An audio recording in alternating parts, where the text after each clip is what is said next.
Je m'appelle Pablo, j'habite sur ce lieu qui est Saint-Jean-du-Tertre depuis bientôt 6 ans. Alors, j'habitais dans une caravane, ce qui est devenu quand même vite limité en termes de confort. J'avais envie de réfléchir à une autre construction, enfin une construction plus pérenne et plus agréable en bois. J'aime beaucoup le bois. Et j'ai réfléchi à tout ce qui pouvait éventuellement se déplacer. Je fabrique une structure en bois et quand je veux le déplacer, j'ai mes deux essieux dessous. Je les enlève quand ça bouge pas, quoi. Et après, je me suis dit, mais en fait, aussi bien je mets une remorque dessous le moment où je veux le déplacer, et puis voilà, c'est tout. Et donc je me suis dit, bon, bah, il faut trouver un moyen de glisser une remorque sous cet habitat. Où m'est venue cette idée-là, que j'avais déjà vu ailleurs, de béquilles qu'on peut fixer quoi, sur la structure, des béquilles hydrauliques du coup, qu'on branche à un tracteur, et là, on soulève l'habitat et on glisse la remorque dessous, on pose dessus et on s'en va. Par exemple, par rapport à la tiny, l'avantage c'est le volume. Je me suis donné comme contrainte 4 mètres maximum de large hors tout pour rester dans la catégorie 2 du convoi exceptionnel qui fait que c'est encore transportable facilement par la route. Ça permet de l'isoler vraiment, c'est-à-dire que là il y a 24 cm d'isolant et c'est pas juste un correcteur thermique ou je sais pas quoi. L'idée c'est de construire lourd aussi. C'est pas de construire léger, c'est de construire avec du massif. Moi, je me suis dit, je vais pas construire pour 10 ans, j'aimerais bien construire pour plus, quoi. Parce qu'en fait, lourd, ça reste quand même suffisamment léger pour être transporté par ce système dont je parlais tout à l'heure. Je pense que ça fait à peu près 6 tonnes, quoi. Du coup, ça reste plus lourd qu'une tiny, mais transportable. Et l'autre avantage majeur, mais pour moi, c'est pas l'avantage du module, mais c'est les choix qu'on a fait ici. En tout cas, c'est possible de le construire avec des matériaux auxquels on a accès facilement ici. Le bois vient d'ici, l'isolant vient d'ici. Je pense que ça va coûter un peu plus que 10 000 euros. Certains ont été construits pour beaucoup moins, en dénichant des fenêtres et des portes sur le bon coin. Enfin, il y a quand même moyen de vraiment se débrouiller. Ça répond aux besoins d'habiter dans un espace sain et agréable. Par ailleurs, moi je suis sensible à ça, mais pas tout le monde l'est. Un espace que j'ai construit, ça me fait du bien de sentir ça, que c'est un espace que j'ai imaginé dans ma tête, et puis finalement il existe vraiment, et c'est agréable après d'y dormir dedans, rien que ça, rien que cette idée est très agréable. Mais ça m'est propre à moi, je sais pas. Mais pas principalement l'attente, enfin le besoin premier, c'est d'habiter dans un espace sain, et ça, je pense que tout le monde a ce besoin. Ce premier module, c'était l'idée de faire une chambre, quoi, donc sans espace cuisine. C'est tout à fait envisageable de faire un espace cuisine, c'est tout à fait envisageable de le cloisonner selon les besoins.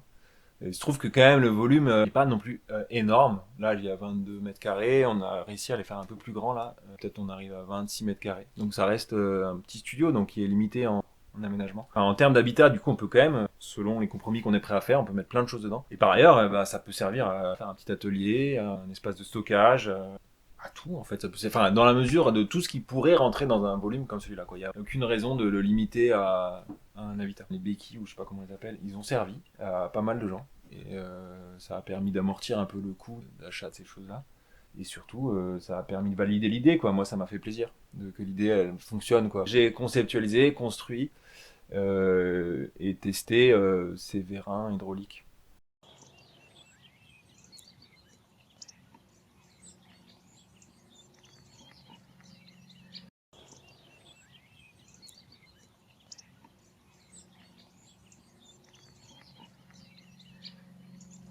Eh ben, moi, je m'appelle Noémie. J'habite ici depuis une petite dizaine d'années. Sinon, je suis menuisière. Alors, j'ai fait le choix des modules parce que avant, ma chambre, c'était un mobil-home que je partageais avec mon fils. Et du coup, j'avais envie d'avoir un habitat un peu plus sain et un peu mieux isolé que le mobil-home. Enfin, l'alternative des modules, enfin là où en tout cas elle est très intéressante, c'est que ça permet d'avoir un espace qui est assez bien isolé, quoi. Ça fait aussi un habitat léger et donc c'est aussi moins de contraintes régularisation, mais aussi au sol. Enfin, il n'y a pas vraiment de fondation et effectivement, ça permet de se déplacer si jamais un jour je veux aller habiter ailleurs ou quoi. C'est pour ça que j'ai choisi les modules. Aussi parce que en fait c'est principalement en ossature bois. Moi j'ai fait une petite charpente en chêne quand même parce que je voulais qu'il y ait du bois visible, notamment du chêne. Voilà, en fait c'est aussi quelque chose qui est très appropriable, l'ossature bois. En tout cas moi c'était dans mes compétences de construire ça et de le concevoir. Et du coup c'est pour ça que j'ai fait ce choix-là. Ouais. C'est moi qui ai mené le chantier, j'ai eu des aides, en tout cas à certains moments, mais c'est moi qui ai fait le chantier du début à la fin. Comme il y avait déjà d'autres modules qui ont été construits l'année d'avant, du coup je me suis aussi basée sur l'expérience des autres qui ont construit ici, sur un peu les avantages, les inconvénients, et voilà, après j'ai fait le truc aussi à ma manière, quoi. Et là, comme tu le vois, il y a deux modules qui sont L, et du coup, c'est construit de sorte à que ce soit facile de les séparer pour pouvoir les déplacer. Ici, c'est un peu un espace séjour. Ici, en toit arrondi, il y a un module. Et ensuite, cette partie-là, c'est un module avec un toit plat. C'est pour ça qu'il y a une petite différence de niveau aussi pour que la jointure des toits elle se fasse de sorte à ce que voilà, ça s'interchoque pas, quoi. Et donc l'idée c'est que ils sont indépendants les modules, c'est-à-dire que là il y a des systèmes de fixation qui sont ici que je peux enlever et mettre un coup de cutter sur le pare-pluie et les deux ils peuvent se déplacer, quoi. Enfin ils peuvent s'écarter l'un l'autre et être déplacés indifféremment l'un l'autre. Voilà, là c'est ma chambre. Et ça fait un espace de 10 mètres carrés assez appréciable en tout cas. Le gros effet qui permet qu'on puisse vivre dedans assez confortablement quand même.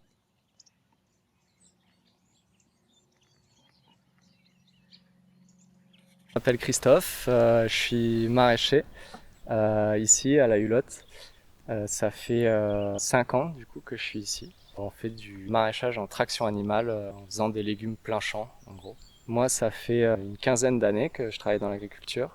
Quand je suis arrivé ici, j'ai démarré avec les chevaux le maraîchage. L'idée de ce jardin, c'est de faire un peu un jardin vivrier qui va nourrir une trentaine de personnes et un petit peu plus. Et en fait, ce groupe de personnes est structuré en coopérative. Et en fait, on va s'échanger les produits des gens qui font partie de cette coopérative. Et on appelle ça la provision commune. Du coup, en échange des légumes, nous, on va recevoir du pain, des galettes, de la viande, des panneaux de paille, du bois, différentes choses comme ça. Et donc, il n'y a pas d'objectif de rémunération sur ce jardin. Mais on a quand même environ 8000 mètres carrés, je pense, de légumes, quelque chose comme ça. Et du coup, on est sur un terrain ici qui fait à peu près 4 hectares et qui est divisé en deux parties. Une partie pour le pâturage des chevaux et une autre partie plutôt pour les cultures et les bâtiments de l'activité. Et du coup, ces bâtiments-là, en fait, c'est beaucoup des structures légères. L'année dernière, on s'est construit un module pour faire du stockage de légumes. Ça nous paraissait pertinent parce qu'ici, on est un peu en précarité au niveau de ce qu'on a le droit de construire. On n'a pas de permis pour un hangar agricole et du coup, on est parti sur une piste plutôt de construction légère qui nous permet de ne pas avoir d'impact au sol et puis de pouvoir bouger le truc à n'importe quel moment s'il y a besoin, quoi. Avec les chevaux, du coup, on fait le maraîchage, mais on fait aussi du travail en forêt. Et on tire le bois.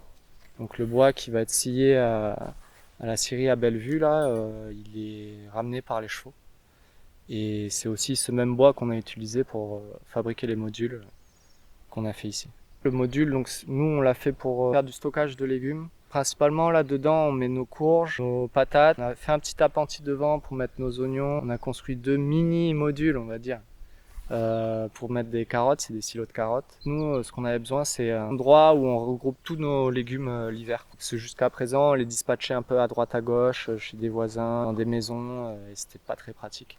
Et là, donc, on a tout réuni ici, et c'est super. Les deux modules, donc le module des légumes et mon module d'habitation, ils n'ont pas été faits en même temps. Celui des légumes, on l'a fait à l'automne dernier. On l'a fait avec l'aide des charpentiers de la coopérative Bocagère. On était principalement 3 avec des coups de main. En gros, ça nous a pris 1 mois, je pense, pour faire le module. Et celui pour mon habitation, ça on l'a fait avec Cathy. On était 2 à mener le chantier. On l'a fait cet été, de mi-juillet à mi-septembre. Et en gros, en 2 mois, on a fait 2 modules. Donc celui de Cathy et le mien. Et on était 2 à gérer le truc, mais avec plein de coups de main. En 2 mois, on a mis hors d'eau hors d'air les 2 modules. Et maintenant, il reste tout l'intérieur à finir d'aménager, les lecs à mettre et tout ça. On a fait le module qu'on a fabriqué à la scierie qui est à 500 mètres d'ici. Et on l'a ramené, on l'a posé et après on a construit cet appentis devant qui est un truc hyper léger où les fondations c'est juste des pieux enfoncés dans le sol, quoi. Et ce qui nous permet un peu d'agrandir l'espace et d'avoir un espace couvert pour préparer les commandes et tout de légumes. Et on a mis des petits pavés au sol pour pas qu'il y ait trop de boue, quoi. Ici, les fondations, c'est juste des pneus remplis de béton qui sont posés au sol. Et donc on a gratté un petit peu la terre végétale, on a mis des graviers, on a posé les pneus et puis en gros le module est posé dessus, quoi. Donc si on l'enlève, on aura juste à enlever les pneus et il y aura un petit peu de gravier dans le sol qu'on peut enlever aussi. Le lieu, en fait, on n'est pas relié à l'élec, au réseau, donc tout marche avec les panneaux solaires. Donc sur ce module, on a un petit panneau solaire pour la lumière juste. Et après, à côté, on a notre install plus conséquente pour alimenter tous nos différents équipements. Et là, il y a un déshumidificateur qui tourne à l'intérieur. Donc on a fait un toit monopente. On a fait avec des chevrons porteurs. Donc c'est des chevrons qui vont d'un mur à l'autre, qui ont une retombée de 25 cm et qui sont disposés tous les 60 cm. Le choix de faire ça, c'est que c'était très simple à fabriquer. Là, ce qu'on a fait pour le fabriquer, celui-là, c'est qu'on a monté tous les murs indépendamment au sol, le plancher aussi, le plafond aussi. Et après, avec un Manitou, on est venu, on a posé les murs sur le plancher et on a pris tout le toit et on l'a levé et on l'a posé directement sur les murs. Et donc là, ce qu'on a fait, c'est des trucs d'ossature bois assez classique, mais on a mis de l'OSB à l'intérieur et au sol aussi. Donc ça fait office de pare-vapeur. On s'est dit quand même que peut-être un jour ça deviendrait une habitation. En tout cas, on voulait laisser la possibilité de ça. Donc on a fait un plafond en lambris qui est un peu joli. Et après, on a disposé des fenêtres qu'on a murées pour éviter de perdre de la chaleur ou de la fraîcheur pour les légumes et qu'il n'y ait pas de lumière. Et après, ce qu'on s'est dit, c'est si un jour ça devient une habitation, on pourra refaire tout le réseau électrique le long de l'OSB et après refaire un parement un peu joli pour faire la finition. Mais pour les légumes, ça est très bien comme ça. Pour l'instant, c'est pas encore hyper aménagé. On a juste posé nos patates ici. Puis de l'autre côté, il y a les étagères à courges. L'idée, c'est de faire une cloison entre les courges et les patates pour qu'il y ait deux températures différentes. Et le déshumidificateur sera là-dedans. Après, au niveau structurel et au niveau de l'intérieur des matériaux, ouais, il n'y a rien qui a bougé, quoi. C'est pareil encore.